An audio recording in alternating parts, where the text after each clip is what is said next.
voudrais essayer de balayer peut-être largement, disons, un peu le cadre général, quand même, les points de repère essentiels par rapport au cadre général. Peut-être après focaliser un peu sur, je dirais, et les mathématiques dans tout ça. Sur le cadre général, comme vous le savez certainement, on n'était plus en attente au cours de l'année dernière que des derniers textes relatifs à l'évaluation. Donc il y a eu un décret et des arrêtés, décret sur l'évaluation des acquis des élèves, hein, et puis des arrêtés relatifs au DNB, notamment au livret scolaire unique aussi. Ces textes, ils disent des organisations, ils disent des enjeux, largement, étant entendu que, je dirais, le schéma général qui englobe encore l'évaluation, ou la problématique de l'évaluation, c'est on a un socle commun qui découle de la loi du 8 juillet. Ce socle commun, c'est l'objectif d'apprentissage de tous les élèves qui doivent le maîtriser, si possible, de manière au moins satisfaisante. Le maîtriser, c'est-à-dire maîtriser chacune de ces 8 composantes, c'est-à-dire les 4 composantes du premier domaine, que je ne récite pas, et puis chacun des 4 autres domaines. C'est l'enjeu de la scolarité obligatoire. L'enjeu, c'est quoi? On fait travailler les élèves sur les programmes d'enseignement disciplinaire, pour nous, les mathématiques. Comment? En les amenant à amener et donc à construire des compétences travaillées, chercher, résolver, communiquer, etc. Puisque ces compétences travaillées vont nécessairement porter sur le programme, c'est-à-dire être en direction des attendus de fin de cycle, eh bien on travaille le programme, et comme il se trouve qu'elles sont reliées au socle, récoltant via l'évaluation des informations sur ce que montrent et maîtrisent progressivement tout au long du cycle les élèves, on a des éléments, je dirais, relativement objectifs pour les disciplines sur l'élève et le socle, via la discipline. Après, bien sûr, il reste une dimension qui est la dimension collégiale. Comment fait-on pour bâtir et mettre en œuvre une véritable démarche, si possible cohérente, pour essayer de parvenir à positionner l'élève du point de vue de sa maîtrise du socle en fin de cycle, quel que soit ce cycle.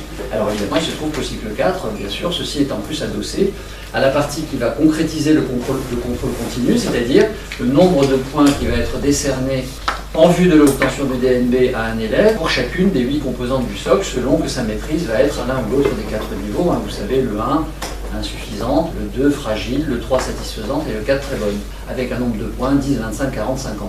Évaluer, c'est évaluer pour former, et c'est évaluer pour mesurer des acquis. C'est pas disjoint, mais c'est distinct. Ce qu'on trouve dans les... C'est pas seulement des définitions de l'organisation des objets, par exemple le livret scolaire unique, etc. Mais c'est véritablement des enjeux qui sont posés et des intentions. Dans le décret, vous trouvez déjà formulés les enjeux d'évolution des pratiques en termes d'évaluation.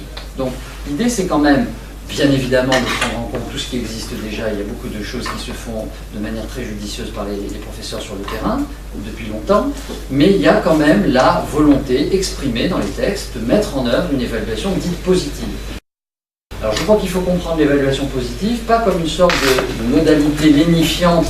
Il s'agit bien d'identifier et d'aider les élèves à identifier les difficultés qu'ils peuvent rencontrer, mais il s'agit aussi de faire en sorte que l'évaluation, évidemment dans son pilier formatif, serve à identifier des progrès, valoriser des progrès et adosser ces progrès, relier ces progrès aux grands enjeux de formation, donc aux compétences travaillées, c'est-à-dire au socle. Livret scolaire unique, bon, il y a un arrêté qui en définit la nature, les enjeux, notamment le caractère unique. C'est quand même quelque chose qui va être adossé à un élève tout au long de sa scolarité obligatoire et quel que soit son parcours.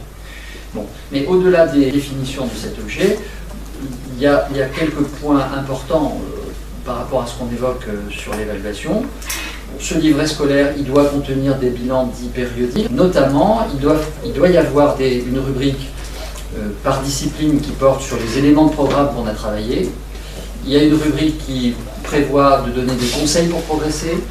Il y a des rubriques relatives aux enseignements complémentaires, accompagnement personnalisé, enseignement pratique interdisciplinaire. Il faut indiquer où on en est, ce qu'on a fait. Bon. Et il y a des bilans de fin de cycle qui, eux, ont vocation à positionner l'élève par rapport à sa maîtrise du socle en fin de chaque cycle, au regard des attendus, évidemment, de fin de cycle.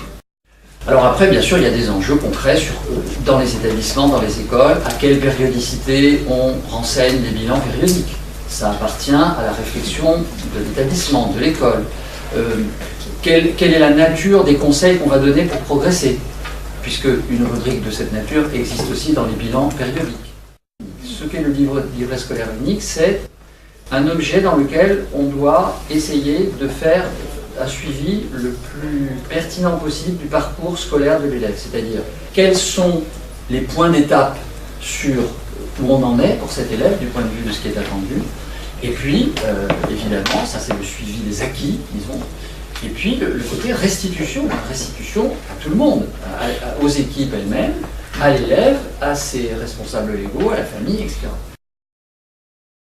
Et ces situations d'évaluation du socle, avec toutes les précautions indispensables qui devraient être prises sur il ne s'agit pas d'examen de socle, il ne s'agit pas de situations qui, lorsqu'on les a données une fois à faire, que les élèves ont fait quelque chose comme une interrogation en temps limité, boum, on acte que c'est bon et puis c'est terminé, on est à tel niveau, mais beaucoup plus des points d'appui pour s'en saisir en formation aussi, mais mesurer, parce que ça a vocation à être sommatif, donc mesurer quand même les acquis et le faire à plusieurs moments, évidemment, dans une vraie stratégie.